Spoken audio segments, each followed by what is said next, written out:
This is the Tame Aperture podcast. Open the pod bay doors, please, Hal. Hello, Hal, do you read me? Do you read me, Hal? Do you read me, Hal? Affirmative, Dave. I read you. I read you. I read you. Open the pod bay doors, Hal. Come on down and jump some of this shit. You'll always have matriarch. Sorry, Dave. I'm afraid I can't do that.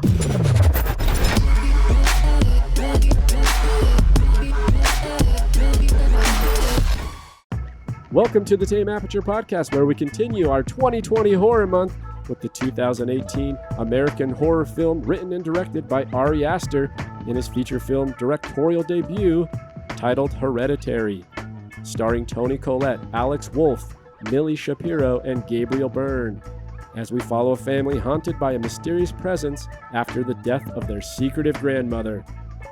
Hereditary premiered in January of 2018 at the Sundance Film Festival and was theatrically released in the same year. It received critical and commercial success, making over $80 million on a $10 million budget. I'm Gabe Vienendahl, filmmaker, film instructor, and movie enthusiast, and I'm joined by none other than Alan Martindale, veteran podcaster, editor, and horror fanatic. Alan, how the hell are you tonight? I'm good. I'm still decompressing. I've seen this movie now, I think, a total of 3 times, and it still affects me every time I see it. For those that are listening, took 8 minutes to do the initial intro on this episode. I damn near just passed everything over to Alan and turned my mic off. Yeah, the aftermath of watching this movie, it's a tough watch. It's a really tough watch. It's last year when we were talking about the original Texas Chainsaw Massacre, I mentioned that I got into horror because I saw that movie, and then ever since then I've been looking for the feeling that I had the first time I saw that. And watching Hereditary, the first time I saw it, was the closest I've ever come to getting that original feeling that I felt when I watched Chainsaw. Wow. It was the closest I've ever got. Well, you're going to have to explain why as we walk through some of this film. My reception of the film, I've seen the movie twice. I saw it once, maybe a year ago. I didn't see it on initial release, but I saw it about a year ago, and then, of course, rewatched it here for the podcast. And I have some mixed feelings about it in the sense of what it is and what it's saying and how it fits into the horror genre as a whole. But I'm interested to hear your initial get-go as we walk through some of this, because there is a lot of things here to talk about and kind of decompress, and some complexities that fall into, of course, hereditary elements, generational elements, family elements, cultism, paganism, different things of that nature, I think are all kind of embedded in this story. And so I'm curious to hear you kind of, in this case, walk us through and kind of feel what made you get that feeling, because that's a big comparison, especially for you. Yeah, and I'm not saying it's as good as Chainsaw, but it was the closest I've come to getting that feeling where I cannot believe what I'm watching at times. Where Chainsaw, it's more throughout the whole film. This is obviously one big moment that happens pretty early in the film, and it's the first time that I felt that, holy shit, I can't believe they just did that type of thing. Yeah, I think I know what scene you're referring to. It would be the scene that I think anybody who's watched the movie, there's no spoiler alerts here. If you haven't watched the film, go pause it now and watch it and then come back and listen. But I think we're referring primarily to Charlie, who's the young girl, 13-year-old girl, being decapitated on the highway. Yeah, that was pretty intense. Is that fair to say that I guessed correctly? Yeah, you nailed it, man. You nailed it. That's because that is the one shocker in the film that up to that point, you feel there's a bit of a slow burn in a lot of ways. He does build elements of curiosity for me. So, just because it feels atmospherically kind of unique and strange in the way it's presented. But that particular scene is gonna make you jump out of your seat in shock, I think. Yeah, that scene. I saw this. I saw this in the theaters with Jess when it came out, and we went and watched it. And obviously that scene is pretty traumatic. And I love this movie. I loved it from the get-go. I thought it was great. I loved it so much that we were on vacation. I was on vacation with my kids. And my oldest son loves horror. He loves it. So I'm like, dude, you want to go see Hereditary? I was like, dude, it's pretty tough. Like there's a point there where it's pretty rough. And he doesn't care. He can watch anything. But my middle son wanted to come. He doesn't like horror. He's scared of the ghosts and he's scared of the spooky stuff. He can handle like slasher flicks and stuff like that. But when it comes to ghosts and stuff, he's creeped out. And he wanted to come, and I'm like, man, this is tough. Like, if you're gonna come, just know that it's pretty bad. And then we're there, and I know the scene's coming, and it's coming, and they're at the party. I'm like, oh my God, it's gonna come soon. And then they're driving home, and Charlie's out the window, and then bam. And then my son, he did the slow turn to me, like, and he looked at me, and it was a look that I'll never forget as long as I live. It was a look that just said, why would you take your children to see this movie? It was the most like condemning, damning look I've ever got from anyone in my entire life. Alan, I have to concur. How old is he? Totally. He's 13, right? No. Right. Well, now he's, let's see, he's 15. So he was 13 at the time. When it came out. I got to concur with him. What the hell are you thinking? Hey, man, I tried to tell him. I was like, just so you know, I'm not trying to pull the wool over your head. This is pretty tough. This is going to be nuts, man. And needless to say, we were on vacation, and needless to say, he slept on the floor at the foot of my bed for the rest of the vacation. What a sad story. It's a pretty sad story. So, it's pretty nuts. That is definitely the scene that affected me and affected everybody. I know a lot of people are going to watch this movie, and I know people who hate this movie, particularly because of the final act, because it goes so haywire. Well, and it's so wacky and weird. Leading up to Charlie's decapitation, which essentially, if you're looking at it formulaically, if that's a word, it's the end of the first act. It's the shocker that launches you in. It's 30 minutes in, and boom, her head's gone, she's dead, and now the family's in pure chaos. Mm-hmm. Right. Do you know what I mean? Like, but before that, it also starts with some curious notions of the grandmother's death. I mean, the opening title starts with an obituary of their grandmother. It's a very strange way to open the film. It is a very strange way to open the film. And then, of course, at the funeral, what was interesting here is there's like a lot of foreshadows in everything that he does. Oh, it's everywhere. It's everywhere. It precedes every scene. You know what I mean? So like he's not in a lot of ways, like he's not really hiding much from you until you get to, like you mentioned, the end, and then you start seeing the dramatic build into what it is, even bigger than what he built before. I mean, he's not hiding stuff. He's giving you symbols. He's giving you precursors in scenes. Like, we know if you rewatch it the second time I did, I mean, he's telling you that Charlie will be decapitated after she decapitates a bird's head. Yep. So absolutely. He's foreshadowing, and he does that throughout, right? So he's foreshadowing things. But what he doesn't foreshadow so much, to me at least, is the ending, that last 10 minutes of the film. The last 10 minutes, I think, are the best sequence in the entire movie. It's my favorite. Let's reserve some comments for it because I don't want to get to the end. Oh, I will. First. Well, I do want to say one thing. I know, like, if you're someone who has watched this movie and you got to the end and you're like, what the hell is happening? Because I know people who hate this movie because of that final act. I have a theory that will explain it all if it's true. Like, I'm so excited to hear it because when I got to the last 15 minutes, the first time I watched this, I went, "What the hell is this shit?" And you, I mean, you can correct me if I'm wrong. Maybe it doesn't explain everything, but I've seen this movie 3 times, and my theory developed after the first time I saw it. The second time, it kind of solidified it.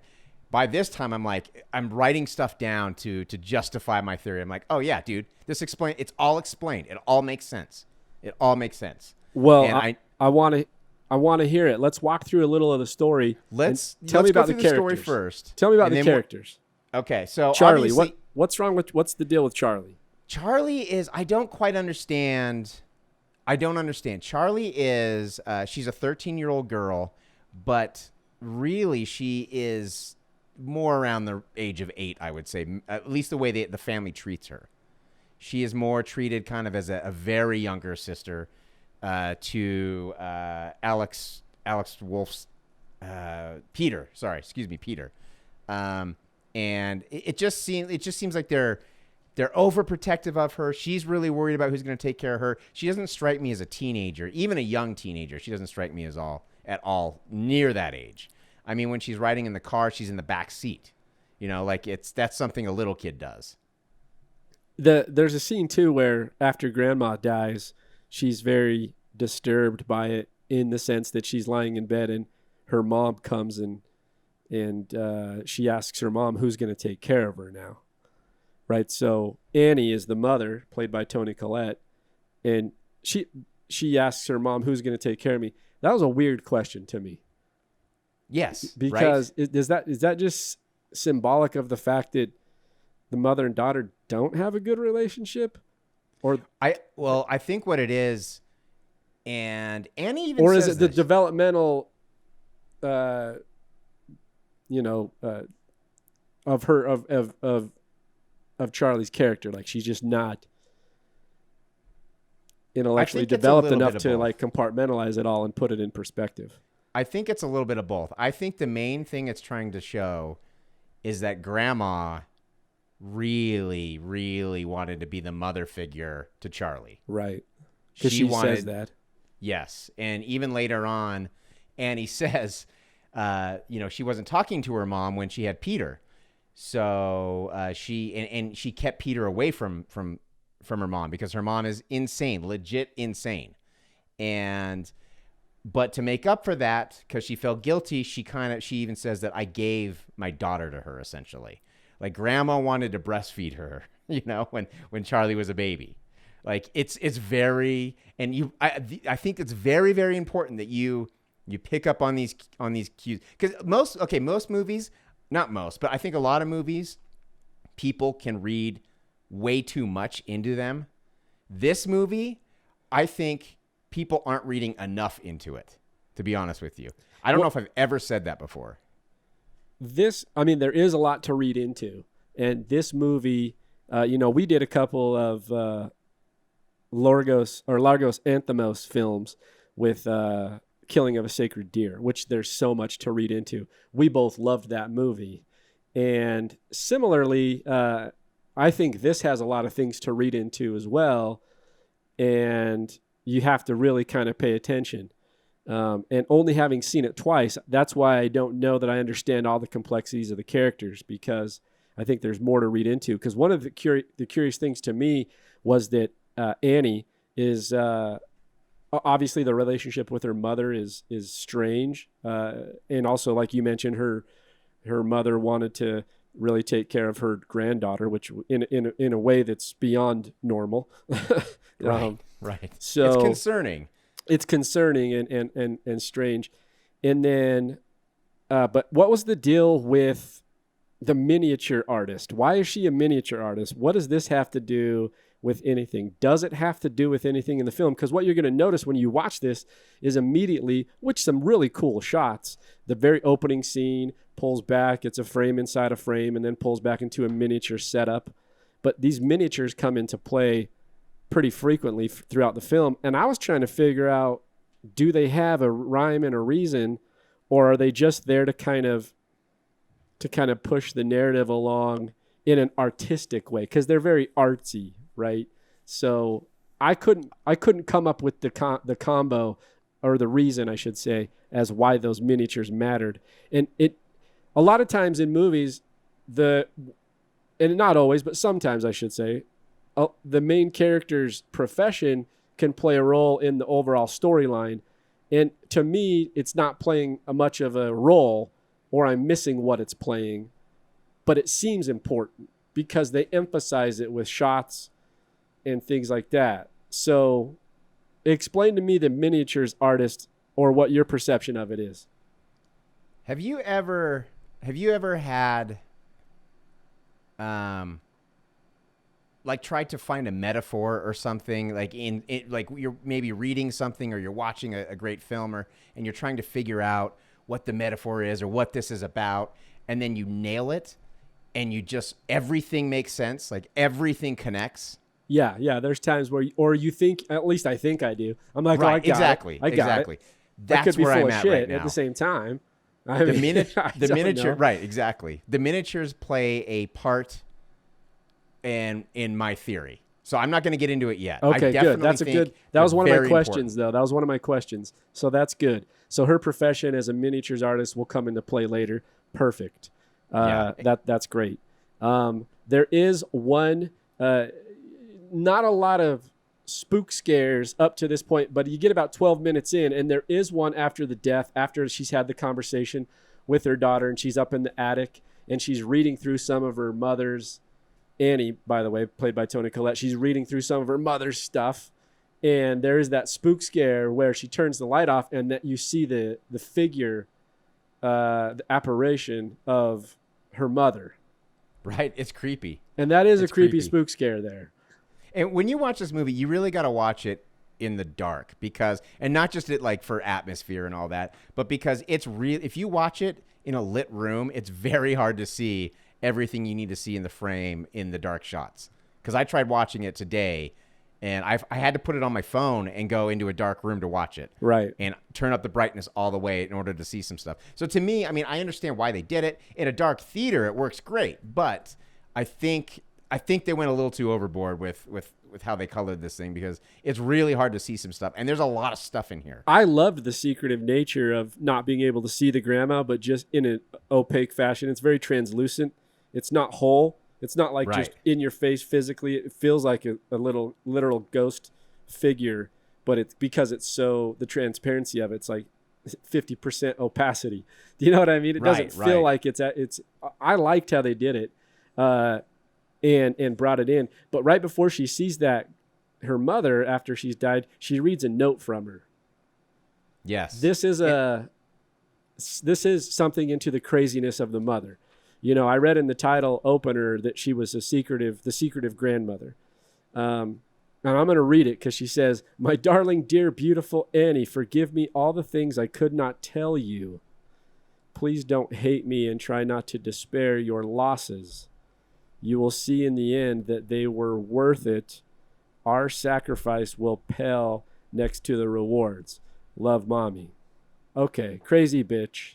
Batshit insane. What I mean is, like, it doesn't really play anything later. I mean, he's trying. Is he trying to give me information about how crazy the mom is and she's in a secret cult, or it's trying to say that and I don't know. This is my interpretation. I think he's trying to show that she believes that she's part of something greater, that and a lot of people who are crazy kind of feel this way. You know, they feel like they're special and they were called here for a reason, and and that becomes important later on. But I really think it was just mainly to show that, first of all, she's crazy. Second of all, she thinks that there's some greater thing going on, and she's forced Annie to sacrifice in order to get it. Yeah, because obviously there's something generationally, like it's something in the family lineage. That's the title of the film, Hereditary, like it's passed on. So there's something going on there that she thinks she's a part of something bigger, right? And that's an indicator of that. The follow-up to that is Annie goes to turn off the light in the attic or wherever she is, and she looks over and she's actually built a miniature of her mother and Charlie as a baby and her breastfeeding Charlie, and the mother's got her breast out ready to feed her. Right. And instead of like facing the door where you see it when you first come in, she goes and flips it around because she's spooked out now that her mom's some kind of ghostly figure in the room. How sane does Annie? How sane can she be if she's making that kind of miniature? There's something going on. She's messed up, and this brings me to the point. Like, I feel bad for Steve. Steve is the husband. Oh, Steve, that poor guy, Gabriel Byrne, is fantastic in this. And so the family is Charlie, who is the girl we talked about, Annie, who's the mom, played by Toni Collett, who, I mean, knocks it out of the park. I mean, this is like best actress. Good. She's great. Performance. She's great in the film. Then you have Peter, the son, who's older than Charlie, and you have Steven, the dad. And Steven is really, he's just a father trying to take care of his family. Yeah. And as shit goes wild and everything goes insane, he's just there trying his best to glue this family together. Like, and I read in the trivia section that the cast really didn't feel like this was a horror movie at all. They felt like it was a family drama. And I actually have to agree with that. Yeah, I can see that for sure. That's interesting because for me, the parts that brought me in more, and it could just be my bias towards certain types of films. I mean, I love all movies, but there's certain movies that touch me in different ways. And I agree with that. I think the family dynamic makes it very dramatic and very personal, in so much that it almost takes you out of a horror type film. Good horror films have some of that too, but this has so much of it that it's a little different. Like there's a scene towards after Charlie gets decapitated, and there's that family dinner, right, where Peter and the mom, man. And that scene's just all about the drama of losing a loved one.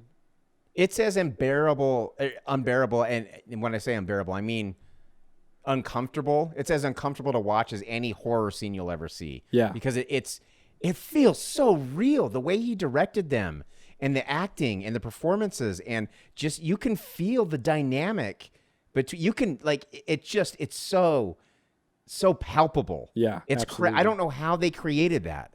You know what? In that one, and we talked about how good Toni Collett is, and she definitely carries the movie. I think if you replace her with someone else, maybe it's good, or maybe it's not, but her acting's incredible.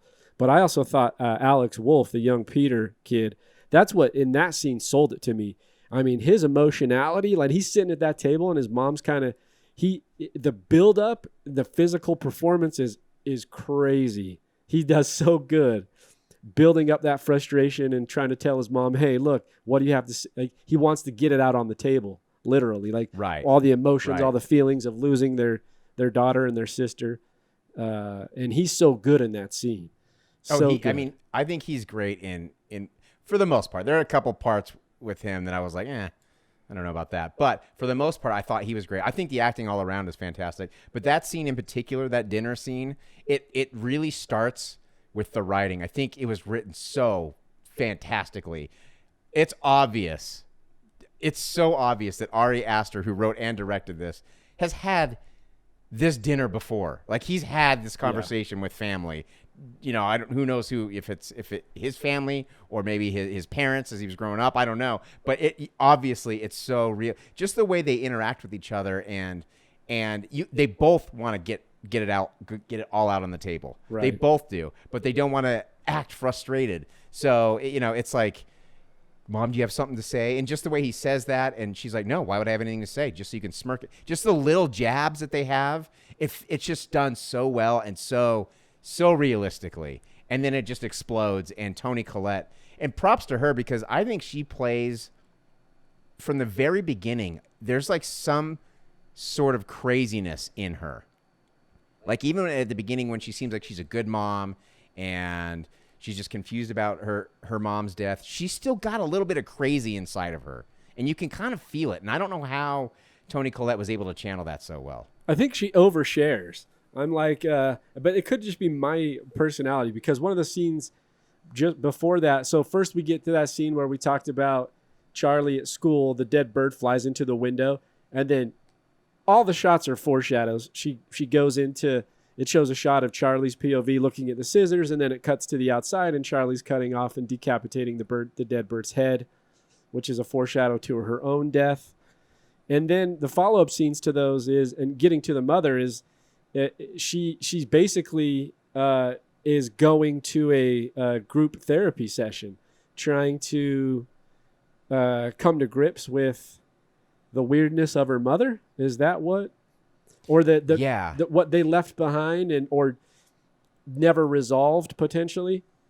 I think so. I think it's all the complicated feelings wrapped up in her death, because she's sad, but she also resented her mother, and there's just a lot going on there. And we also know when she tells her husband, hey, I'm going to a movie, she's really going somewhere else. But then we also know that, and as you're watching this, he gets a call. Steve, the husband, gets a call talking about a body being exhumed from the ground, and it's the mother.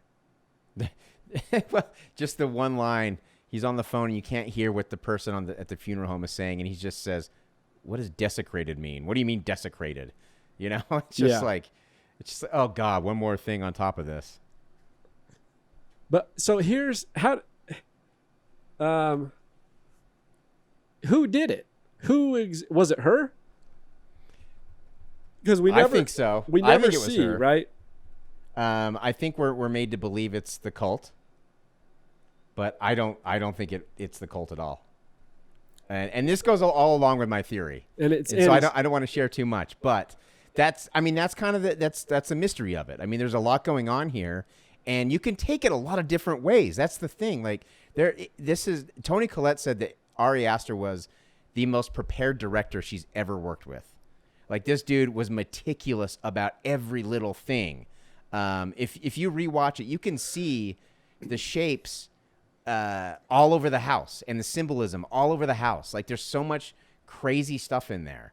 So I think that and this is what I mean when I say I don't think people have really dissected this enough, because I think people watch it and they either love it because it's so, batshit crazy, or they hate it because of that. But I think there's so much more going on deep down. And I think you really do have to navigate the maze of who dug up the body. Why was it dug up? And a million other things that happen later on, like Joan. Joan's a crazy character. Yeah. Like, what's up with her? There's so much going on, and we'll get to that, obviously. But there's just so much going on that I really feel like if you're not really paying attention, you will never be able to understand it. And I don't even understand the whole thing. And I've watched it 3 times. I think it's fair to say that there is a pretty good understanding that the family's crazy, because the follow-up scene when she leaves and goes to the therapy session and she starts divulging past family history about her brother being a schizophrenic and basically killing himself and leaving a note behind that blames it on his mom for putting people into him, and I think the dad also committed a form of suicide by refraining to eat and drink, and he just literally died. So the family's got, and then she talks about the back with her daughter, and then like we already talked about. So now we know pretty clearly that this family's messed up. So the mother had DID, which is multiple personality disorder, essentially. Dissociative identity disorder is what it means, and dementia. And dementia, obviously, that typically happens later on in life. The father had psychotic depression, and he starved himself to death. And then the brother was a schizo. And the brother had schizophrenia and hanged himself. And so this is a nightmare soup of mental illness that's in this family. It's just rampant, just seeping through. And I think a really important key to this movie is when Annie is at the support group and she says, "I'm blamed." She never says what she's blamed for, and she never says who blames her. Right. All that means to me, and maybe other people took it differently, to me that means she feels tremendous guilt. Yeah, and I think guilt is kind of the key to this entire nightmare that happens. I think it's the feeling of guilt, and we'll get into that more. But it's very expositional, this scene, but I also think it's important to really understand and digest it. So after that scene, we have a real good grasp, I think, of the family's background. The follow-up scene to that is Charlie back in her room making some kind of thing. But here's a question I have, which is the spectral light. What's that? Well, it's supposed to be, I think it's some supernatural force, or maybe that's Paimon, however you say his name, one of the 8 kings of hell who they're trying to summon and put into... Embody. Yeah, exactly. And I think that is supposed to be his call. That's my guess. I may be wrong, but I know that's like one of the first areas that I remember seeing the spectral light, where she's in her room and this spectral light comes through her room and then she walks over to the window, right? So and we see this at various places throughout. That light comes in is in scenes throughout the movie. And unless I'm mistaken, it only happens to Charlie and to Peter. I don't remember Annie seeing it. I think, I'll double check, but I think it happens to her at the end in the hallway, but I'm not 100%. Okay. Charlie goes outside, and then because she sees that light, and it takes her outside, and now her mom comes running out and pulls her back in, and then forces her to go to a party with her brother. Her mom calls her an idiot. Like Annie calls her, she says, "What are you, an idiot?" Like, to me, we're getting these little clues that she's nuts. Like, what kind of person says that to their kid, you know? Yeah, you don't. And the other thing is, she's 13. She's not 4. You know, like, if she goes outside, it's not the end of the world. Yeah. It's not like a 4-year-old. But she didn't have her shoes on. She didn't have her shoes But she didn't. Yeah, she's like, yeah, you going out barefoot? What are you, an idiot? Like, it's just, and this is part of, they just treat Charlie like a baby. Yeah. And it drives me crazy. But here's the interesting thing in contrast to that, because the follow-up scene is she's like, go to a high school party with your brother. Go to a party. Where they and she's already, where they're smoking doobs and drinking alcohol. So like, right, exactly. She's already implied that she knows that that Peter's going to drink alcohol. So why don't you take your sister, Yeah, that was a bit of I mean, I guess you can chalk it up to Charlie's own psychosis, her own problems. But that, to me, if you knew your older sibling or older child was going to a party potentially with alcohol, and you're just going to happenstance send your 13-year-old with him? Right. No, you're not. I don't think so. So, but that scene, when they get to the party, that scene where that girl's chopping up walnuts is freaking, that shot is so funny to me. I don't know what it is, but it's just how she's I mean, who goes to a party and chops up walnuts to make a cake, first of all? Well, first of all, once again, we get and that's part of the foreshadowing that he does in every scene, because on the drive to the house, we get a pan shot of the pole. Of the infamous telephone pole. Yeah. So the car goes by, and it does a whip pan, and it stops on the pole, and you're like, well, that's interesting. Why are we stopping on the pole? But once again, it's a foreshadow. Did you see what was on the pole? It's the symbol. The symbol Isn't of the cult. It? Yeah, it's the symbol of the cult. And we should mention, this is actually key to the whole movie, is Charlie is allergic to nuts.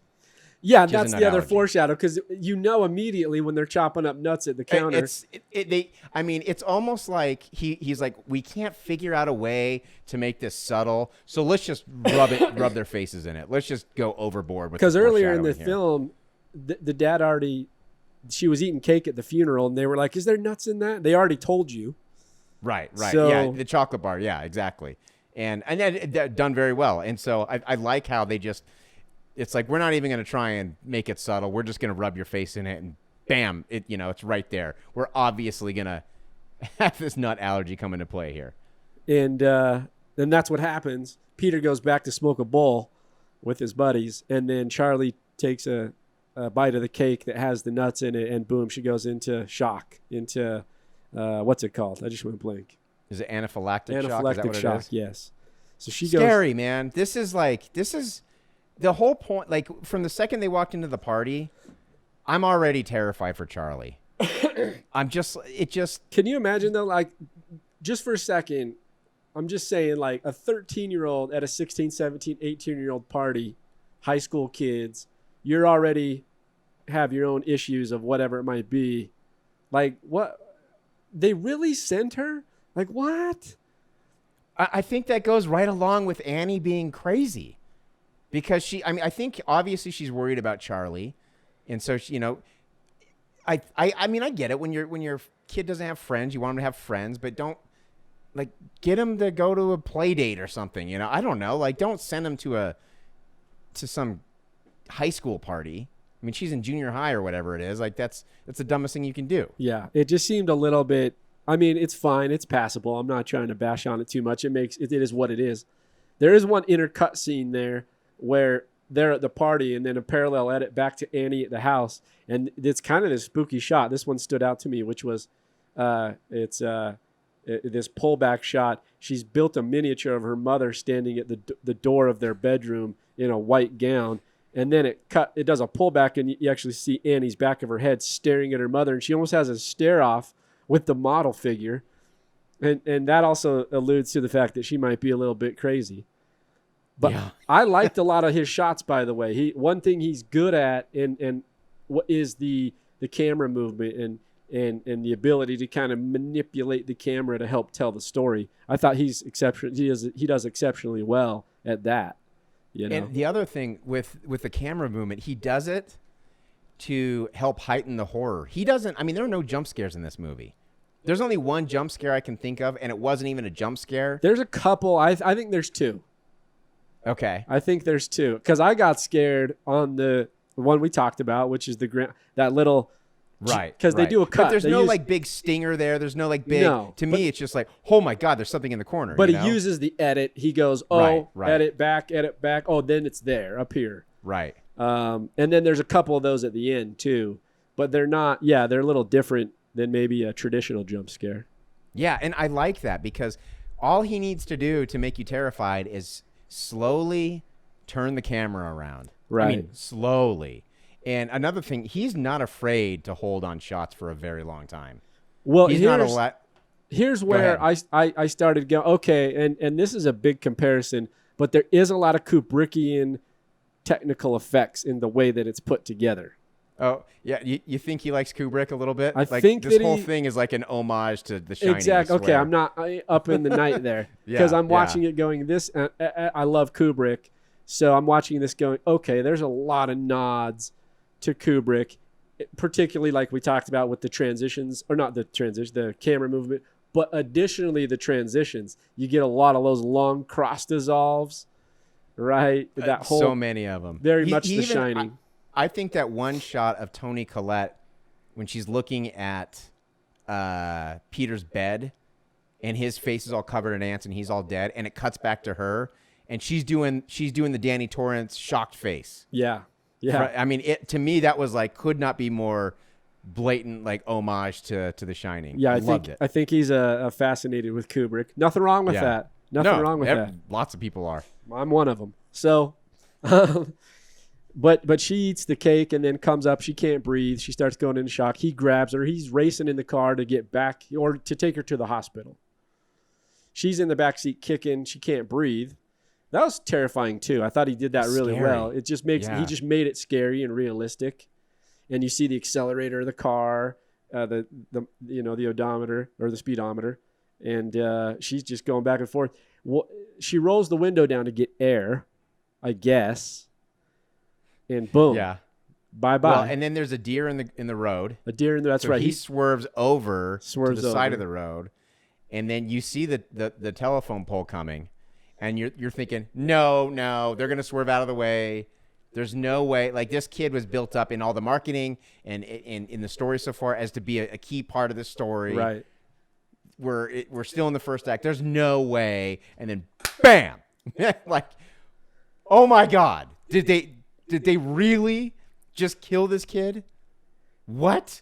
And it's filmed exceptionally well. His layout of the scene, of the sequence is really good. It builds the suspense like you mentioned. You see the pole. When it cuts back, we know they don't get back in time and we see it go. What I loved, he sits and then the car comes to a stop and then he sits on Peter's face for a pretty long time.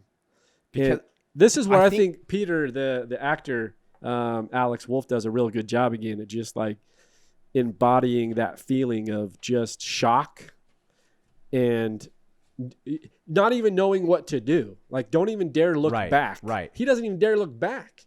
No.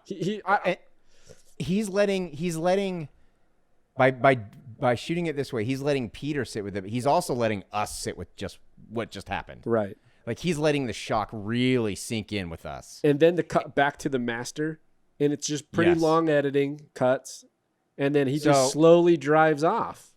I timed this. The shot of Peter right after this happened is 40 seconds. He holds on Peter for 40 seconds. So that's Alex Wolfe having to sit there and be in that moment for 40 seconds, probably longer. He drops a tear too, like a real legitimate one that feels sickening. The entire, so I guess the entire sequence after she gets decapitated is a minute and 20 seconds. So it's like, and that's just them sitting. That's before he even drives off. Right. So that's like, think about this. Like, just sit there for 2 minutes and see how long that feels with nothing happening. And it's just, it's a very ballsy move, and I don't think you'd see that in any other horror movie. You can only do it if you've built up the atmosphere and the feeling of the characters enough, and then shock them with a real tragic event. Yeah. You know, like, and that's a big part of it. You've just hit us with this tragic scenario, and so let us sit with it while he sits with it. So it works for sure. And it puts us in his shoes, because he, like, the longer we sit there, the longer we're like, well, what's he gonna do? What's he gonna do? And then he just drives off, like you said. He just drives off. And then it gets Kubrickian again. Yeah. Because for me, when Alex gets home, or Peter gets home, the long shot of the hallway, the close up, so like a long wide shot of a hallway to the bed. And this was why I was putting the two together for me in my head, was then the shot of his head falling, like hitting on the pillow, the side shot, and then the long dissolve of the doorway in his face. Like it felt so Kubrickian to me. I was like, this is The Shining right here.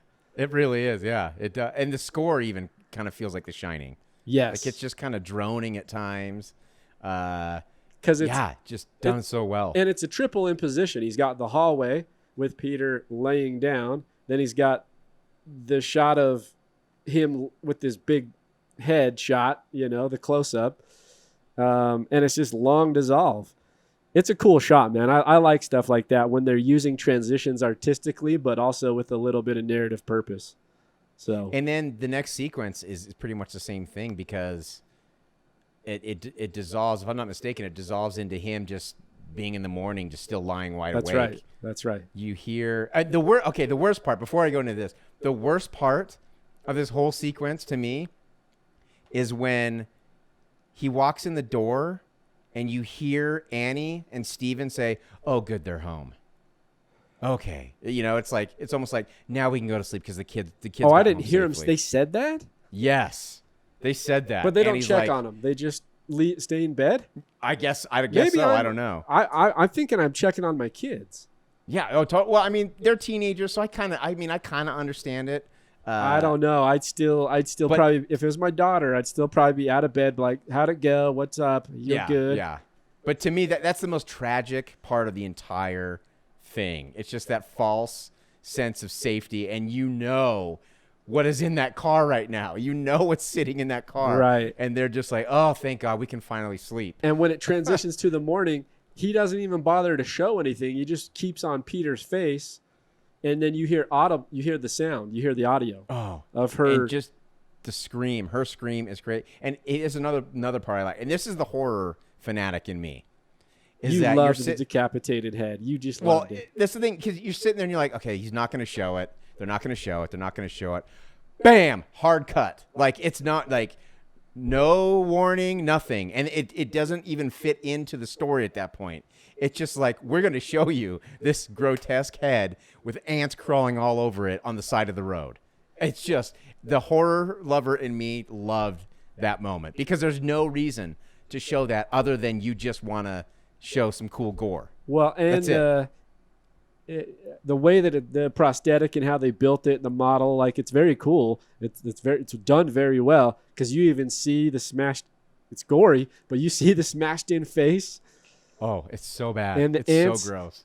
Going all over it, which come into play later, because that's another horror kind of scene with the ants with Peter later on. But yeah, it's great. And then it's basically them just trying to. It's just basically showing Annie just in dire straits. She's gone. She's lost it. Yes. Basically, and her husband Steve's trying to help get it together. And at the same time, Peter's basically gone now too. Like, Peter and Annie are both out. They've checked out. And they're both feeling tremendous guilt. Obviously, Peter for obvious reasons. but also Annie because Charlie didn't want to go to the party. That was the other thing. It wasn't just like, oh, take your sister. It was like, Charlie, you're going to this party. Right. She forced her to go to the party. Yeah. So there's tremendous guilt from both of them. And he brings that up later. Yes. In that fight we were talking about. He brings that up. Yes. The night of the funeral, which, by the way, let's give a little shout out to the cemetery in the beautiful Wasatch Mountains. Larkin. Larkin Cemetery, the Wasatch Mountains in the background. I know, right where that's at. Yeah, me too. This whole thing, we live in Utah, in Salt Lake City, and this whole thing was shot in Utah. And I even, we've worked with one of the actors before, and so it's fun. It's fun to know where the locations are and see that. Yeah, it's cool they shot it here. And I wonder what the tie-in there was, if it was just some kind of tax incentive or what the thing, or just the aesthetic, because it's filmed up, a lot of it's filmed up in Summit, in Park City area. So what I read was it was supposed to be like snow covered and everything, but then because of the scheduling of the actors, they had to shoot it in the spring and summer. But Ari Aster really liked the imposing mountains because he said they're gorgeous and they're beautiful, but they're also very ominous. Yeah, I love that. And creepy. So I love that. They said that once they found that cemetery, they knew. Shout out to Utah. Utah's a great place to film. Anybody that wants to film in Utah should. There's a lot of cool stuff here. Oh, it's great. It's beautiful. It can double as a lot of different things. It can. It can be anywhere. Yeah. So she's grieving. He's grieving. But here's the turning point, Alan. Peter's I don't know why he's back at school in the first place. It feels very soon for him. I know, to be right? Back. Come on now. I kept thinking, like, there's no way he's going back to school. No, I was like, come on, that's too soon. But nonetheless, he's smoking a bowl or a doob under the bleachers with his buddies. And I will say one of the buddies, his name is Austin R. Grant. He was in, we know Austin Hodgson, who's got to get his ass on this podcast. He was in Austin's short film that he did.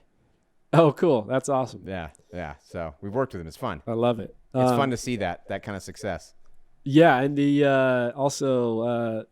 therapist, the male therapist at the first therapy session, Jared Phillips, and I've done a film with Jared. He's a good guy. Nice. Yeah. So it's cool. It's cool to have locals doing cool stuff.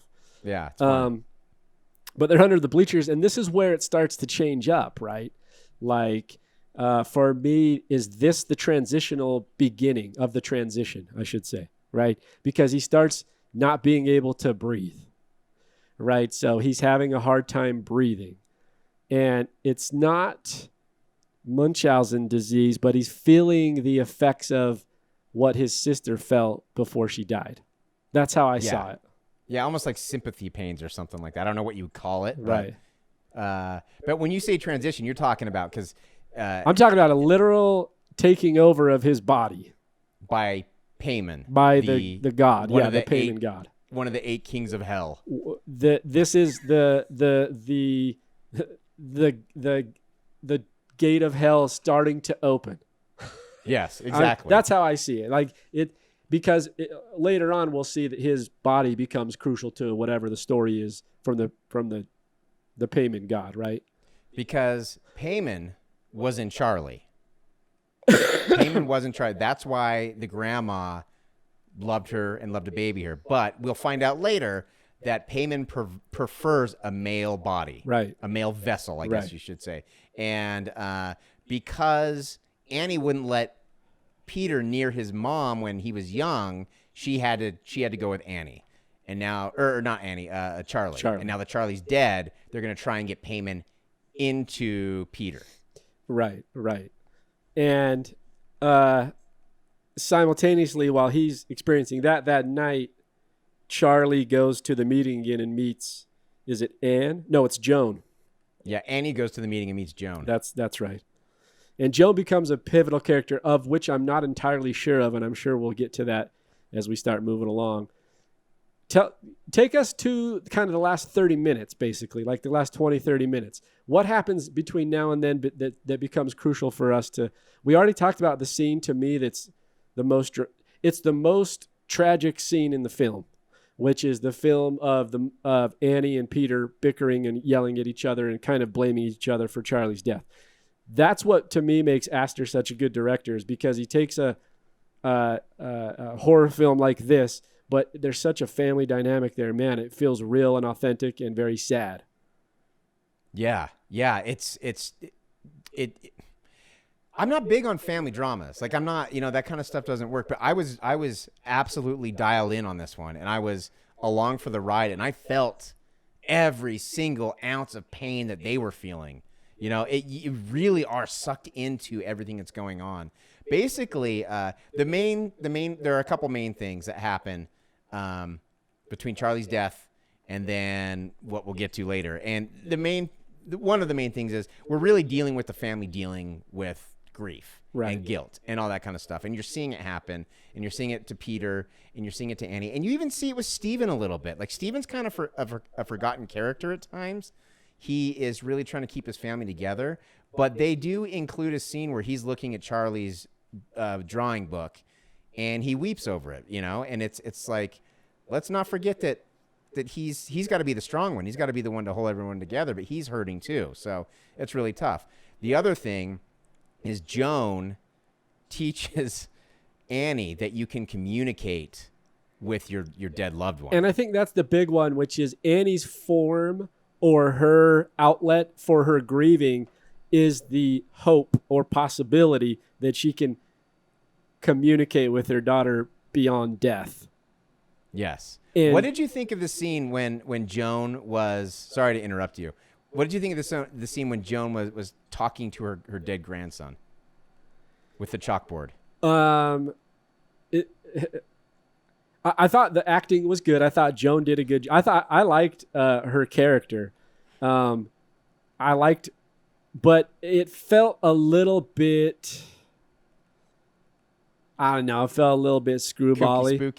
Kooky spooky. Yeah. Exactly. Yeah. For our horror month, that's a great term. It felt a little kooky spooky outside of everything else we had kind of seen up to that point.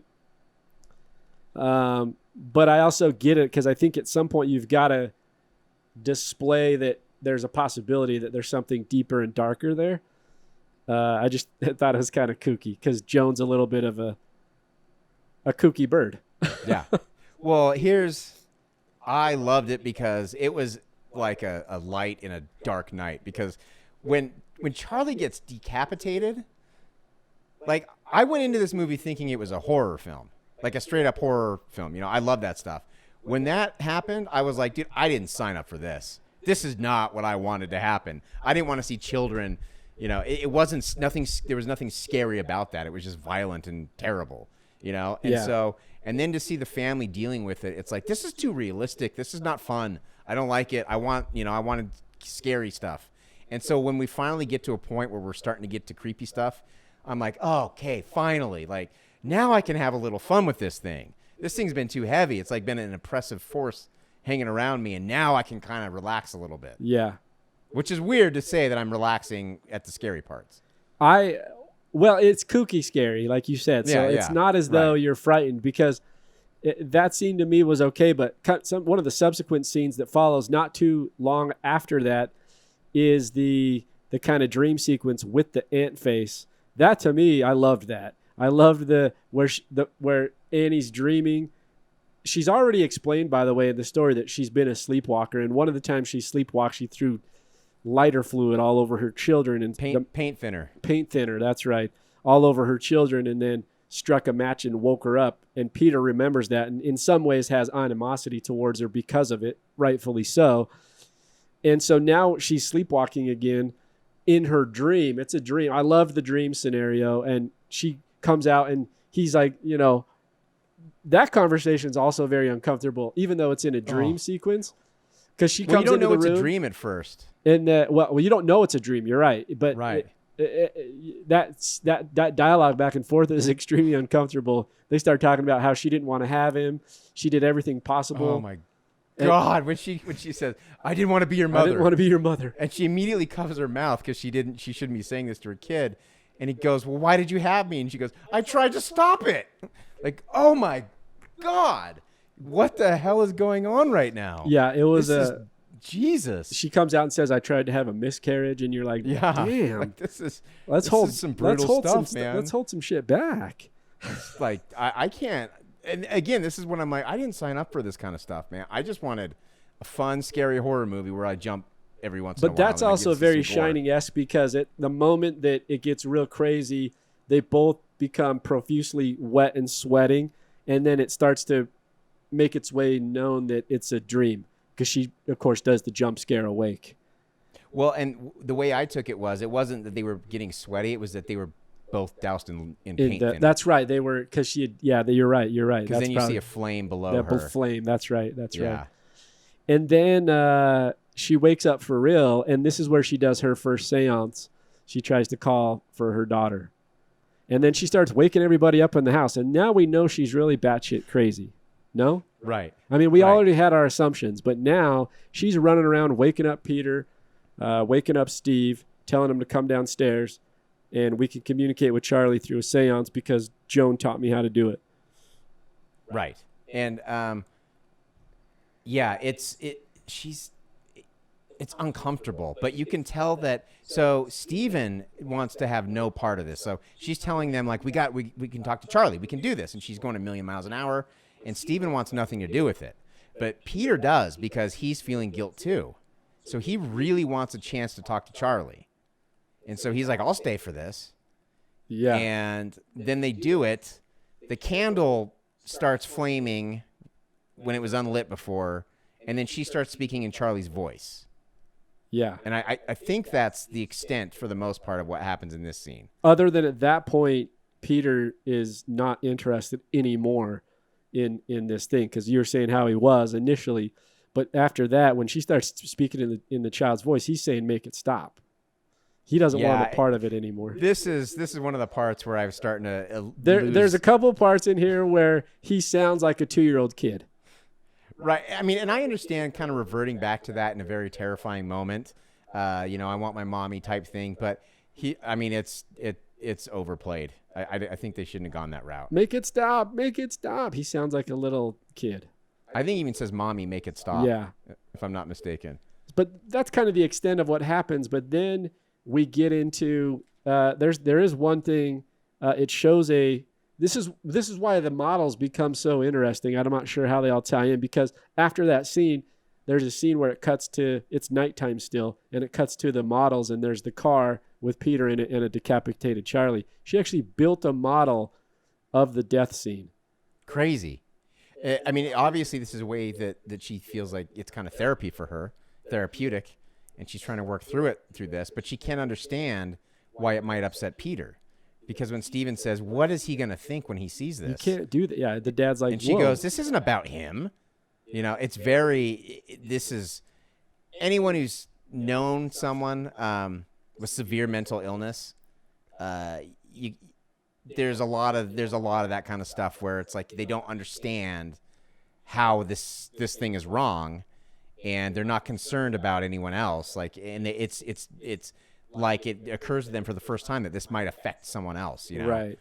And so to me that rang very true. Because there's also when Peter calls at this point, Peter's having problems at school, and then Steve calls Annie and's like, you know, I'm trying to protect my son. You got to stop doing these things. She starts breaking down all the miniatures, and she has like a little episodic attack.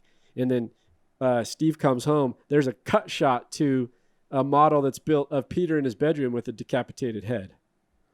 Oh, I didn't notice that. How did I miss that one? It's when Steve walks in and she's broke all the miniatures, right? And she's having that episode after they had an argument on the phone about trying to protect their son.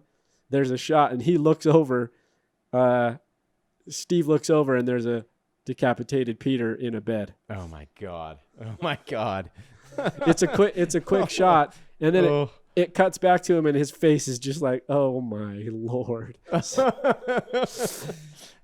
then is this the part? Because at that point he sleeps on the couch. It shows him he's starting sleeping to on sleep the couch because he's like, okay. He's done, man. This marriage is over at this point. Like this is getting too intense. And then I can't remember at what point in the sequence of events this happens, but she kind of finds out that Joan knew her mother. Yeah. And was close with her mother. And so that disturbs her. Then she I think this comes a little bit later, but she tries to burn Charlie's drawing book. And the drawing book was, ever since she conjured Charlie, there were now pictures being drawn with no one holding the pencil, essentially, and pictures automatically being drawn in this book. Yeah. So she burns it. There is one scene before because where Peter wakes up from a dream and sees Charlie in the corner of his room. Oh yeah, God, that's so creepy. And it's so good. It's so well done. And it's so creepy. It's her head starts to lean forward and it falls into the shadow of the light, and then it comes out on the light side of the hard shadow, and it's a ball rolling. Yeah, because it falls and it hits the ground, and you think it's her head hitting. It's going to be her head and then the ball. Yeah, I just loved that scene. I thought that was great. So creepy, so creepy. But yeah, so she burns Charlie's book, and as soon as she throws it in the fire and it starts burning, she starts burning. Her arm starts burning. So, yeah, I wasn't sure about this. I wasn't 100% convinced. I got it all figured out. Don't even worry about it. On the linkage. I mean, she's linked. The book is the living link to Charlie. And yes. So like Joan had, in order to conjure your dead loved one, you got to have an object that belonged to them, and that's your link to them. And so, but for some reason now, the book is linked to her, and so if the book burns, we're thinking that she's going to burn. So she can't destroy the book because then it's going to destroy her, type of thing. Right. So, and then we go to Peter at school again, back at school, and he has a serious episode. Yeah, why is this kid not doing online education? Our kids are pros at it by now. I know why, but I don't get this kid's been through some serious shit. Take a week or two off at least. Get your head straight. Go to therapy. Let's get back to usual. But so he's at school and he starts doing the little. Is this where he does the little cluck thing that Charlie was doing? So she clucks her tongue. Charlie, when she's alive, he's been hearing it, but just before that, he's heard the clicking of the tongue, which Charlie did when she was. Yeah. And can I just? Okay, I'm gonna just say this. The second time I saw this in the theater, like, dude. Every single freaking person in the theater was doing it throughout the movie. Like, every time it got dark or creepy, it was the most annoying theater-going experience I've ever had in my life. I would hate that so bad. Oh, God, I wanted to burn the place down. So frustrating. It reminds me of the time where a buddy of mine that I used to work with got so riled up that the guy in front of him had his cell phone lit up, and my buddy's like 6'4", karate black belt. Leans over, grabs the phone, and throws it in the aisle. Oh, my God, dude. Nice. And I was like, something I would never do, but... Right. But, dude, if you're 6'4" and you're a black belt, you can get away with it. I was laughing my ass off. Dude, of course. It's just inconsiderate. Like, who goes to movies and does this kind of stuff? Drives me crazy. I understand, like, you want to ease the tension a little bit with the clucking, but it was non-stop. There had to have been people yelling, too, "Shut up!"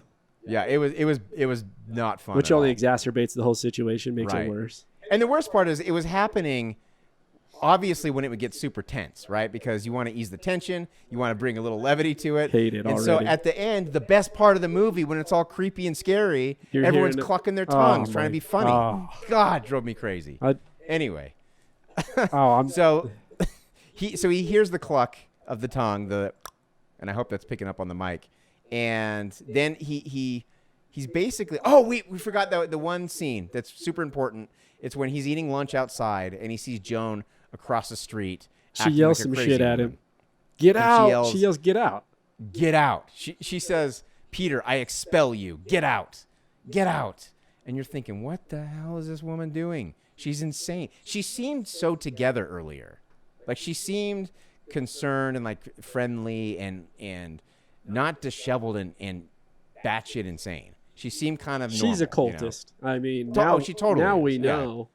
Right. And when she yells, "Get out," then I started putting some pieces together. Like, okay, even more so, like Peter, his physical body means something to this crazy cult.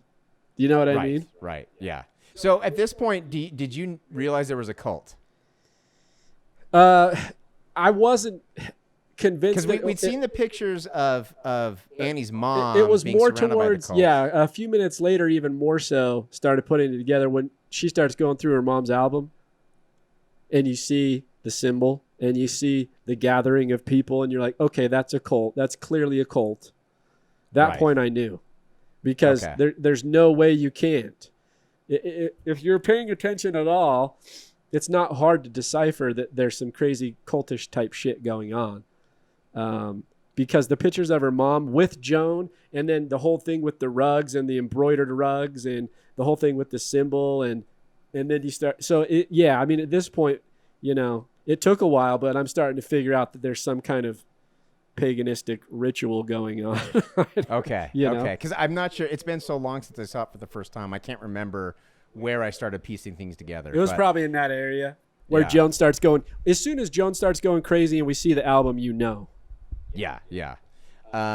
And then Peter's at school, and he's starting to be overtaken by Paimon. Is it Paimon or Paimon? I don't know how to say. I was saying Paimon, so we'll stick with that. Okay, I'll say Paimon. All right. And he smashes his head into the desk repeatedly, busts his nose, and then starts screaming. And this kid is already the weird kid at school because of everything that happened with his sister and the party. And so now, I mean, I just can't imagine the ostracization that would come if he ever went back to school at this point.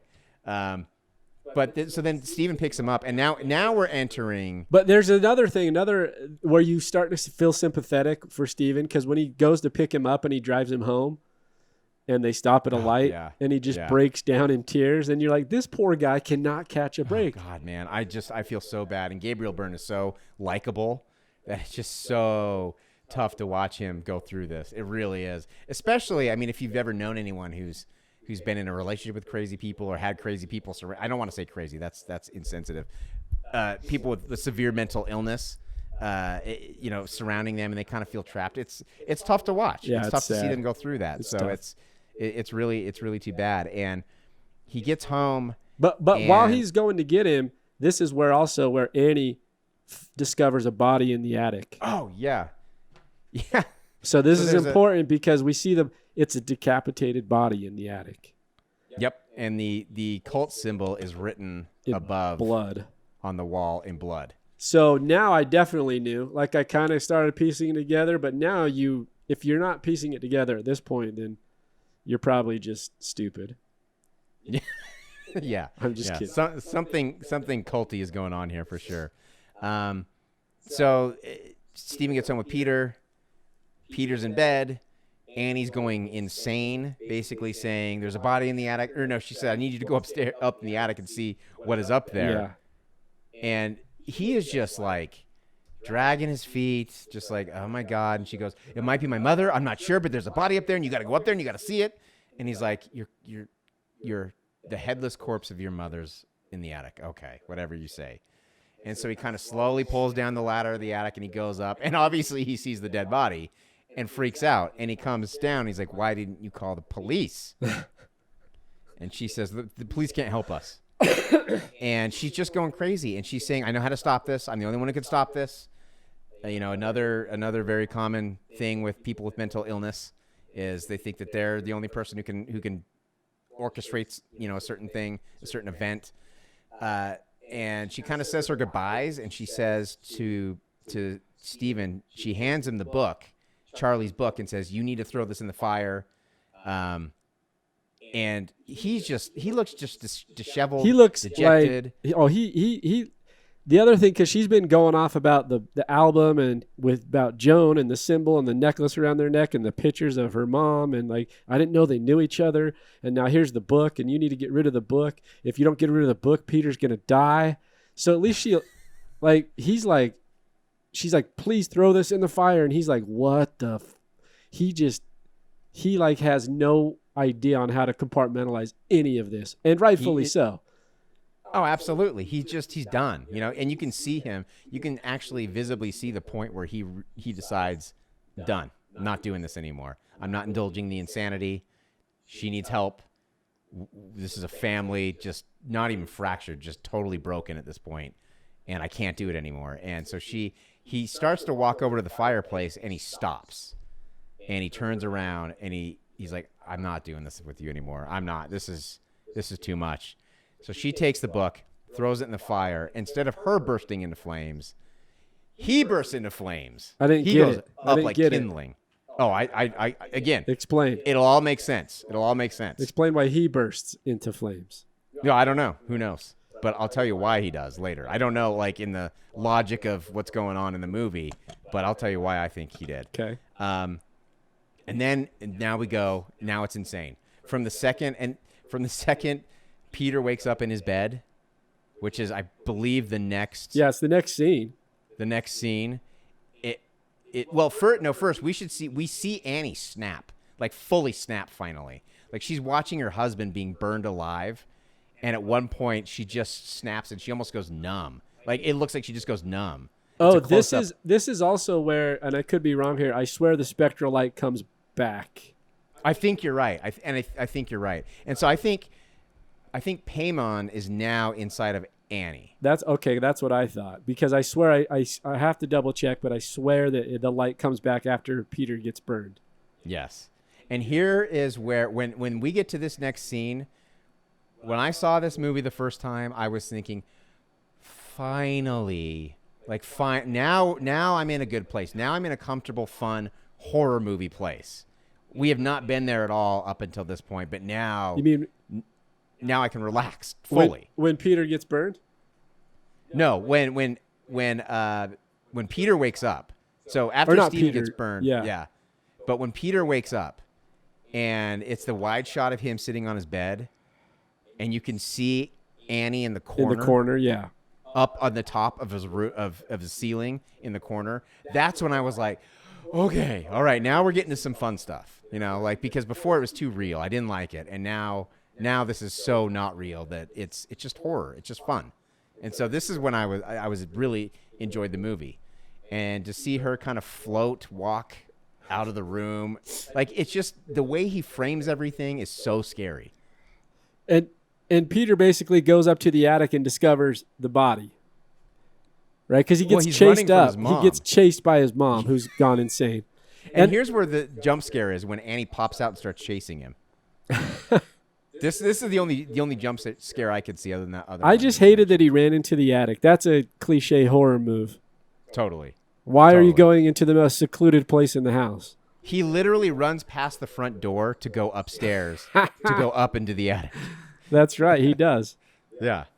And also the one jump scare here too, when he's I believe he's still in his room and he looks back and sees the crazy naked dude in his closet. Oh yeah, super creepy. That was creepy shit. The naked people, super creepy. But you're right. He does. You're right. He runs past the damn front door and runs into the attic and closes it.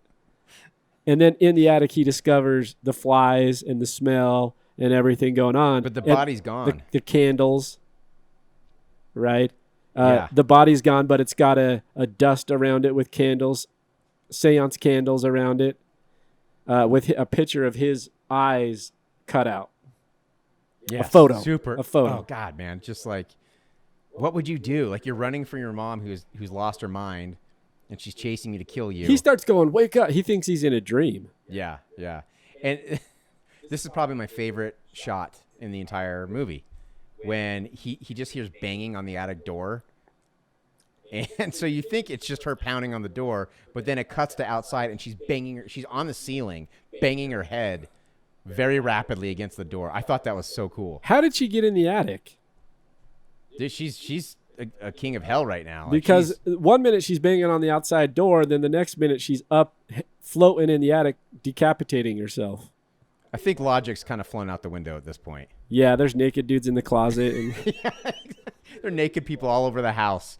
Like, it's just very strange. That is a disturbing scene, though, when she starts chopping her own head off. Love it. She's got piano wire, and she's digging it through the back of her neck to get to the front of her neck. Great. I love it. Great it's scene. Just so, and the look on her face, she's floating in the air doing this. Yeah. It's so cool. And doing it so just cool. so harshly and so rapidly. You know? Yes. Which is enough for Peter to be like, I'm out. Fuck it. And he jumps out the window. He pulls a Sally from I Texas. was just Chainsaw going to say, he pulls a Massacre. Texas Chainsaw Massacre, just Yeah. jumps out a 2-story window. It's totally fine. No big deal. But I do love because the camera goes outside of the window with him. Yeah. And you still hear her sawing away at her head, and then you hear the head come off You hear and the hit the thud. ground You hear the upstairs. thud. The thud. It's so cool. It's done so well. And then here, once again, after you hear the thud, this is where you see the spectral light, and it enters into Peter's body. The spectral light, right? And he basically comes alive again and comes awake and looks over at this treehouse, which we've neglected to mention so far. But there's a treehouse outside where Charlie always went. That was like her place. And when Paimon apparently enters Peter's body, he looks over and people are like, decapitated people are like floating into the treehouse. Yeah, his mom's decapitated body floats Yeah, up, it's his mom. silently floats up into the treehouse. And then he follows the body up there, and he sees all the naked people on their knees. They're kneeled down with their foreheads against the ground. Well, but as he walks to the treehouse, there's the shot of him looking into the woods and seeing like naked people, just a bunch of wieners flying out, just a bunch And of this penises. is when he does. This is when he does the tongue click. And then he starts clicking his tongue. So the transformation is complete essentially. And he enters the house, and then at that point, there's a weird paganistic. It's almost like a Jesus Christ looking thing because it's got like a crown on with like spears coming out and a cane, and it's a long hair and kind of it's the Paimon god, and then a bird cage next to it. He's all jacked up, decapitated heads, kneeling down, and like it's like, what the hell is going on? It's the weirdest thing ever. Was Charlie's body there? I can't remember. I don't think so. I was trying to 'cause I pull was it up looking to for look it. real fast, but I don't think so. I but know there's two. I I know that the mom and I think maybe the grandma. yeah, the grandma are both there. Yes, and they're positioned in a way where if they had heads, their head would be Yeah. on the ground as well, kneeling down. And you just hear Joan's voice, and this is where she explains that he is Paimon, one of the 8 kings of hell, and he has now taken his final body. And Yeah, we've corrected your first female body, and now Yes. you have the right one. So Charlie was Paimon the whole time, Right. essentially. Right. And now he's gonna be worshipped, and that's the end of the movie. Yeah, they go, we reject the Trinity, and we pray to you, great Paimon, and then that's the end of the movie. Yeah, and they all say "Hail Paimon," That's right. Hell Paimon, and then it's a cut. and you can't see it. I got the wallpaper. Oh, you know what? My skeleton's even covering it, but my wallpaper on the TV tonight says "Hail Paimon." So, Nice. Yeah. Love it. And that's Hereditary. There it is, Hereditary by Ari Aster. Okay, Alan, now we've talked through it, discussed some things we've liked, some things that were a little bit off. Break this shit down for me, because that was my first original question going into this podcast. Let me hear what you got. I'll tell you exactly what I think is happening. Go for And it. I'm I'm very curious. It's not a stretch. Like, it's not some crazy thing. It's all telegraphed. It all seems like it's there. To me, I'm pretty certain. I could be wrong, but I'm pretty certain this is what's going on. Again, not a stretch. It's not like some weird. I'm not reaching for anything. All the cool stuff that happened in this movie, all the creepy stuff, all the supernatural stuff, didn't really happen. None of that happened. This is a family struggling with mental illness, and that's all it is. The mom passed down the mental illness to Annie, and Annie passed it on to her children. That's why Stephen is the only one who's not. I mean, he's the only rational person, the only person who doesn't have this, and he's seeing it for what it is. We are seeing all of these events happening through the eyes of someone who maybe schizophrenia. I don't know what it would be. Maybe it's bipolar. I don't know, but that's what we're seeing. We are seeing people's guilt. They're creating and manifesting these elaborate situations to assuage their guilt, rather than admit that a tragic, horrible just god-awful accident happened, it's easier for the brain to accept that someone orchestrated it, that it was planned and orchestrated by a group by a cult, essentially, and that they made this thing happen. I really think that's the entire key to the entire movie. I think that's the whole story. Let's see. So Steven didn't really burn? No, Annie burned Steven. Okay. Because she's insane. She's crazy. Yeah. And I think you see her. I think her sanity started to break a little bit when her mom died, and then it totally just shattered the second that Charlie died. And I think that's when you see Peter. The same thing happened to Peter. I think his reality shattered as well. It's easier to admit that there is a cult living in the treehouse who is going to worship you than admit that your mother killed herself after trying to murder you. Like, to me, a rational brain would have a very hard time trying to process that. And Yeah. It's just easier. Yeah. That's fair to say. So, yeah, exactly. So to me, that's the entire movie for me. That's what I think is happening. The miniatures, I think, are used very well because as a viewer, from the very first shot, it's a long shot. The camera pans around and then it zooms into a miniature, and we are inside the miniature. So we don't know. We're seeing the world through Annie's eyes, through Peter's eyes, through Charlie's eyes too a little bit. We don't know what's real and what's not. Are we in a miniature right now, or are we actually in the real house?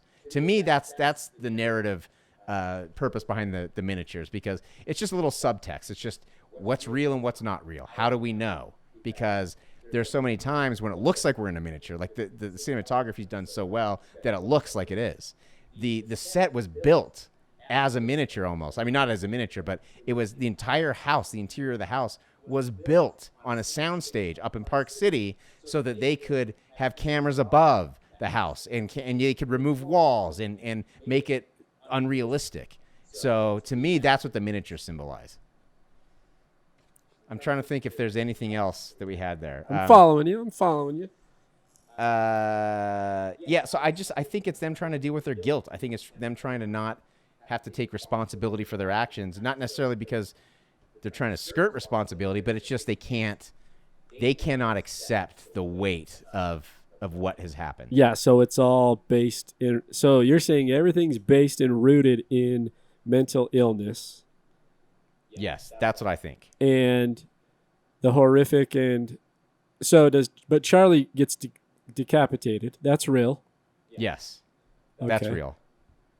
And then, But I mean, even Charlie is seriously mentally ill. yeah, you don't cut birds' heads off. No, she's got a scissor, and it's not even like she snapped it off. Like, she literally took some scissors that Yeah. she just had on her at school, by the way, in the yard, and slowly snipped the bird's head off to make some kind of grotesque doll or toy or something. And Yeah, to me, it's almost a little bit like trying to emulate Mom, because Mom makes little miniatures. Yeah, She's I think making little that's a good toys. comparison because she's always making weird little doodads. Yes, but they're gross. They're weird. Yeah. Like, That's okay. I can see where you're going with this. I like this this analysis, this interpretation. Give me a summation and just a review. Your rating on this film. I love this movie, man. I do. It's hard. It's Nah. a hard watch. It's a hard watch, but I do. I love it. I was trying really hard to find reasons to not rate it as high as Chainsaw, and it's not the same thing as Chainsaw in regards to my favorite movies, but it's just so well done. I think Ari Aster is a phenomenal director. I think what he did here was great, and again, we didn't even mention, I think you did in the intro, but this is his first feature. And I watched today. I haven't seen Midsummer, which was the second feature. I need to see that. But I watched today all but one of his short films that he did before Hereditary. And they're not even close to being on the same level. Like, I don't know how they raised the money to do this. I don't know how they got this greenlit because it's a very ambitious project, and it's done not that much of a budget. I just don't know how he got the reins to be able to do this. I really don't, because it's just so ambitious. His And his earlier work wasn't up to this part. I mean, it's good. A lot of it's good, but it's not nearly up to this. right. Like the short films don't quite hold up in comparison. Yes. I haven't seen Midsummers either, but he has done, like you mentioned, a few short films. Yeah, I mean his background's a little bit interesting in itself. Is that he was born in New York City, and then did some moving around and ended up in New Mexico, and he ended up going to. I believe like the Santa Fe College of Arts or something like that down in New Mexico, and then was accepted into AFI, which is crazy because AFI is kind of the predominant film school in the nation, right? So something between there and getting some development deal with A24 is what kind of catapulted him into being able to do this movie. I think also what would happen is getting the right connections and finding somebody who if they read the script. Like, you can be a good writer and just not be noticed. And then you write a script like this and get it in the right hands, and someone reads the script and they go, this is really good. It's really well written. I think that's a big part of it too, where they're going to believe in the story because they read it, and that's really well, like you had mentioned earlier, like it's a really well written movie. It is. But yeah, I mean, it's always kind of very interesting to kind of see where they came from. I thought he did a great job, and it's a good movie. Tell me, where are you putting this? You say you're not going to go as high as Chainsaw. Chainsaw, I went 9. That's the highest I've ever given any movie. So what are you coming even with in? all its flaws? What are you coming in at? So I'm going to come in, because there are some things that I didn't talk about, but there are some things that would drag it down a little bit. I'm going to go 8.4 bird heads. That's a good one. I like that. Yeah, that's pretty good though. That's good, especially for me. That's really good. That's pretty good. Couple reviews for you, because we always get a kick out of reading this. I just read the first few lines of these reviews. Well, and because and I'm just gonna guess. I'm gonna guess it's a mixed bag, because Definitely. just from people I've talked to about this movie, you either love it or you despise it. Yeah, the reviews that I've skimmed through here, and there's about 900, or not 900 of them. I don't know how many there are, but I have a couple I want to read the first few sentences of, give you a kicker, like a laugh. It's pretty funny. Some of them you'll agree with, and then others, of course, you won't. In the following decade, Hereditary is a film which will serve as a benchmark for all other films, both inside and outside of the horror genre. Wow, That's pretty high praise. benchmark. Wow. 5 out of 5 stars. It's so unusual, though. I don't know if I would consider it a benchmark. I know what they're saying. Yeah, I don't think universally it's going to hold up to a grand audience. Do you know what I mean? It's exactly. And I know they're completely different films, but like it's not going to hold up to Jumanji. Like it's just like exactly. It's not going to be that. It's probably a better movie, but it's not going to, as a benchmark. If you're considering it to be financially successful, a benchmark, then it's not going to be that. Although it was. Right. I think they're probably trying to say he set the bar really high with this one. But even that, I don't know. It's its own thing. Like it's its own thing. It's got that Killing of a Sacred Deer vibe where it's just its own entity, and it should be respected for it being its own entity. So I don't know that I agree with that. Get the fuck out of here with that shit. Being so polite, and then Gabe comes hard at him. I like to come in hard at the reviews. Here's one that's funny though. It's the follow-up one. Thank God I didn't pay for it. Hereditary is a movie that did not need to be made. Of course, no movie ever needs to be made, but Hereditary is a movie that really did not need to be made. More so than other movies that have been made. That shit kills me. I'm sorry. That was funny. Oh my God. This is my favorite part of the show. That was funny, dude. I'm sorry. This is great. This is great. Because what's crazy about it is I actually agree with him, not in the sense that it didn't need to be made, but, well, a little bit. Not because I didn't like it, because I did, but I just like this guy's, he's like, no movie ever needs to be made. I'm like, okay. Well, it's like, It's like he said, you know what, this movie, like, here's my thesis. Oh, now that I think about it, that could apply to anything, and I take it back. Yeah. It's like you have a delete button, man. You can delete that. You can before get rid you of post it. Here's one that kills me too. Here's our academic. Here's our scholar. Ready for this one? The biggest disservice you can do to any artistic work or effort is to go into it with preconceived notions about what the genres is or isn't. You can do no further violence to art by then settling how well you feel the piece fit into the genres you've already defined for it as your criteria for evaluating its merit. Okay. Okay, this dude's going in deep with some real thoughtful shit. Get out of here with that bullshit. I mean, what? Like, I don't quite understand what he's trying to say. Let's Is get he in- just trying to say it's not a horror movie? Yeah. Don't judge it by horror standards? I don't know. That would have been an easier way to describe it. Yeah, no kidding. That's why I said he's our academic in residence, because he's like He fancies himself that way, that's for sure. my top A24 film. This is a fantastic, masterful horror film from Ari Aster.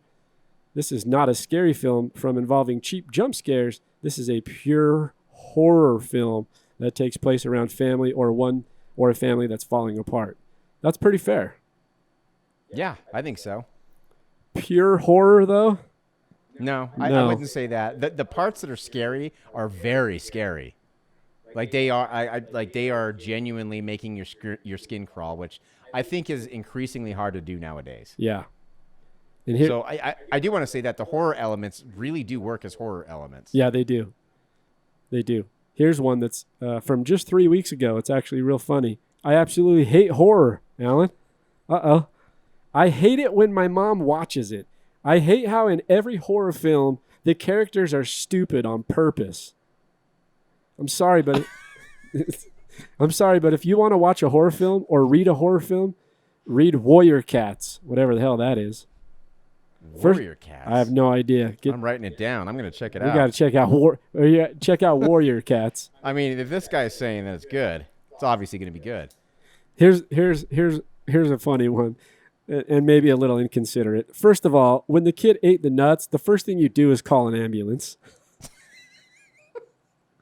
Yeah, no, that's true. You don't drive 80 miles an hour on a road at night.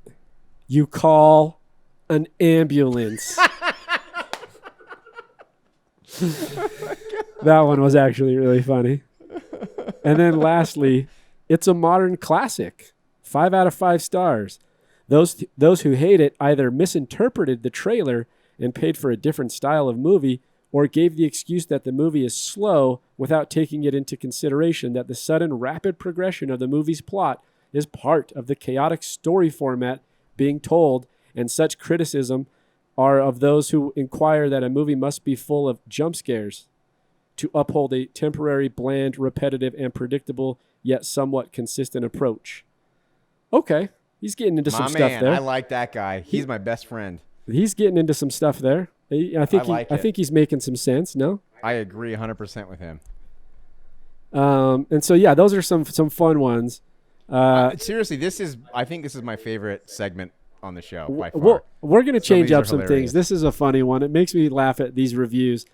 Look, what's interesting about those is like when you read them and then you look down and there's like 800 thumbs up or 800 people found this helpful.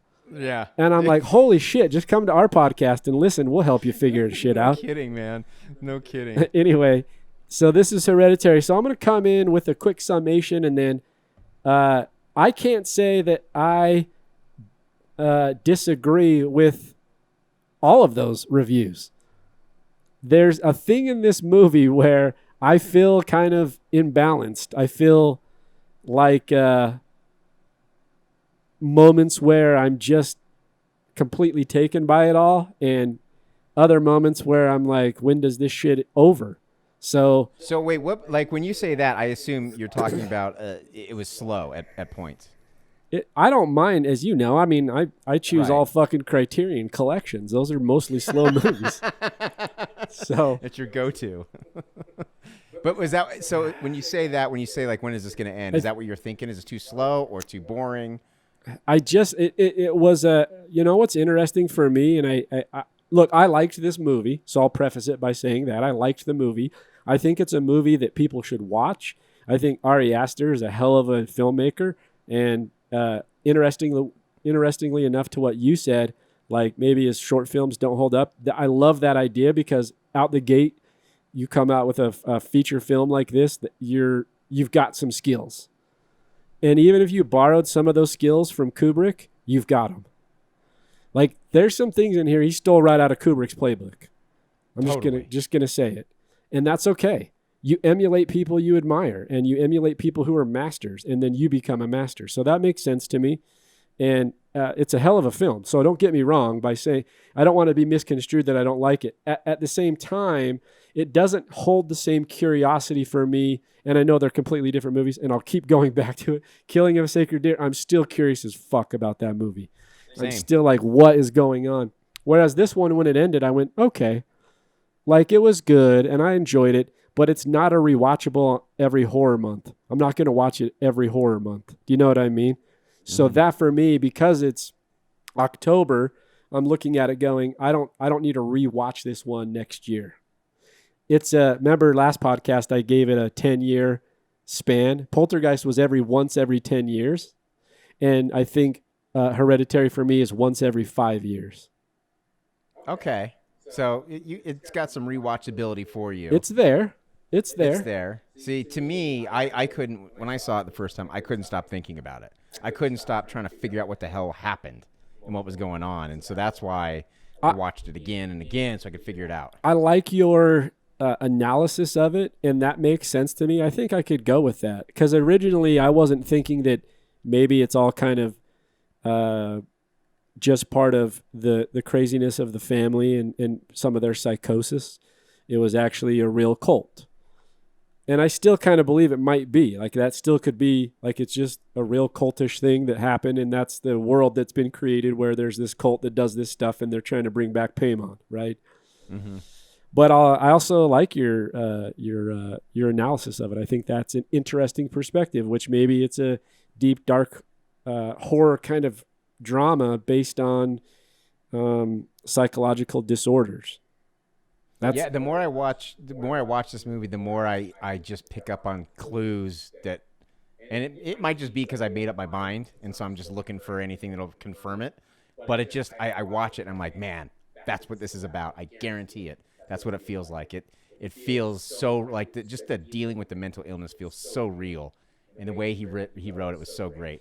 I will say one thing real quick, as far as in terms of his short films, there's one everyone needs to watch. It's on YouTube.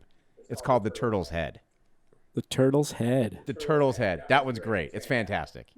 I will. Totally different thing. Yeah. Totally different thing. No, there's no doubt in my mind that this dude's a great filmmaker. Like, there's just not any. Like, sometimes you can walk away. We always say this, but when you look who's knocking at my door, and you're like, how did Scorsese become what he is? Right. Yeah. Because it's such a shitty film. But it is. But you watch this and you go, this guy can tell stories and he can make movies. Like, there's not really any doubt to his skill set, right? But like I said, it doesn't carry with it the rewatchability factor on a yearly schedule for horror month. So, like, I'll watch The Shining every year. Every single year. This is a 1 in 5. I think it's good. You do have me getting the brainwaves going where I'm thinking, okay, because now you got me thinking about this last shot where they all say "Hell, Paimon," and then it cuts back and it looks like everybody in the treehouse is in a miniature. Yeah, right? So that tells me there's something encapsulated there in the mind of an individual. Do you know what I mean? Like an overseeing. So there's something to be said there. And I do agree with you. I mean, I would rewatch it just to break it down more and try to figure it out. But in terms of like pure horror, like for those listening, like I'm not going to watch it every October to get a jump scare. No. Yeah, I agree. In fact, this probably would have been better to not do during horror month because it really, It's got some really scary stuff, but it doesn't feel like a horror movie. Like when you're thinking October, you want to find something that's super scary or creepy or something, and there are elements, sure, but it's not really horror. Right. So this is, I'm going to come in with, you were at 8.4? Yes. Birdheads. Birdheads. I love it. I'm going to come in. Oh, real quickly, IMDb 7.3 out of 10. And then Rotten Tomatoes. I lost my Rotten Tomatoes score. Oh, I got it right here. Give it to me. 89% critics. Okay. 67% for audience. So I'm going to come in between them. So you said 89 and 69? Is that what you said? 89 and 67. 67. So I'm actually probably more right in the area of IMDb. I'm going to come in with a 7.1. Since it's horror month, 7.1 decapitations. Yeah, there you go. That's metal. That's. I was trying to That's get raw. metal. Trying to get Yeah. metal for you, Alan. Trying to bring it in. This is the Tame Aperture podcast, doing Hereditary from 2018 by director Ari Aster. Go check it out. Good movie. Alan came in with an 8.4. I came in with a 7.1. And be sure to go to @tameaperture.com. Check out our previous episodes and give us suggestions on future episodes. Join us next week as Horror Month continues. Horror Month 2020. Tame Aperture signing out. The Tame Aperture podcast is produced by Dutch Angle Pictures in association with Studio B Productions. Listen, watch, and subscribe on Apple Podcasts, Google Play, Spotify, and YouTube.